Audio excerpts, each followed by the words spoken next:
আসসালামু আলাইকুম রহমতুল্লাহি বরকাতুহ।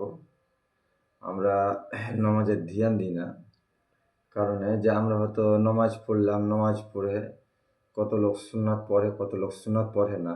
তো আমরা গেলে গুরুত্ব দিতে হবে যে আমরা যদি ফরজ নামাজটা পড়ি তাহলে এটা আল্লাহ সুবহানাহু ওয়া তাআলার, আর আমরা যদি সুন্নাতটা পড়ি তাহলে এটা হচ্ছে আমার নবী সাহেব হযরত মুহাম্মদ সাল্লাল্লাহু আলাইহি সাল্লামের জন্য।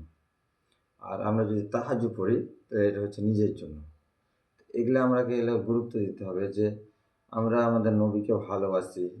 যেহেতু নবী সাহেব কী কথাগুলা বলেছে আমরা সেগুলো মেনে চলবো। হ্যাঁ? বা আমাদের আল্লাহ সুবহানাহু ওয়া তাআলা হাত দিয়েছে, পা দিয়েছে, চোখ দিয়েছে। তাহলে আমরা তার কথাগুলা ধ্যান দিয়ে মেনে চলবো। তা আমরা এগুলো গুরুত্ব দিই না। আজকাল ফ্রি ফায়ার বা পাবজি বা গেম, মানুষের চুগলখড়ি বা মানে বিভিন্ন কাজে মানুষ জড়িত আছে। তো এই মানুষগুলার কবে আল্লাহ হিদায়াত করবে আল্লাহ পাকই ভালো জানে। তাদের জন্য দোয়া করছি। তো যে ভাইয়েরা সব ভিডিওটা দেখছো তাড়াতাড়ি ভাই, আল্লাহ হিদায়াত করবে বলে নয়, নিজে চেষ্টা করো পরিবর্তন হওয়ার জন্য। আসসালামু আলাইকুম রহমতুল্লাহি বরকাতুহু।